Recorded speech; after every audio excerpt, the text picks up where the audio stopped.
शिकारपुर मां खे ख़बर ॾींदा हलूं। रियाज़ अली मीरानी जे रिपोर्ट मुताबिक़ मदहजी में पुलिस जी ज़्यादतुनि ख़िलाफ़ एहतजाज, नाहक गिरफ़्तार करे रिश्वत वठण जा इल्ज़ाम। मदहजीअ में ॻोठु कलंदर बख़्श बिरोही बिरादरीअ जे ॻोठाणनि मदहजी थाणे जे पुलिस SHO मैशूक शर ख़िलाफ़ एहतजाज कयो,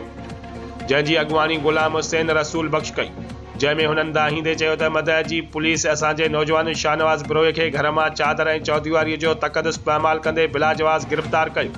जंहिंखां 25,000 रोक ऐं घर मां पुलिस अल्ह तलह ॿुहारे वई ऐं गिरफ़्तार नौजवान ते वहशियानो तशदुद पिणु कयो वियो आहे ऐं धमकी ॾिनी त जेकॾहिं तव्हां 1.5 लख न ॾिना त तव्हांजे नौजवान शाहनवाज़ बिरोही खे फुलफिराए कंदासीं। उन्हनि चयो त मजबूर थी असीं SHO मैशूक शर खे 1.5 लख रुपया ॾिनो ऐं गिरफ़्तार नौजवान खे आज़ादु कराए। उन्हनि मुतालबो कयो त असीं निगरान वॾे वज़ीर IG सिंध DIG लारकान नासिर आफ्ताब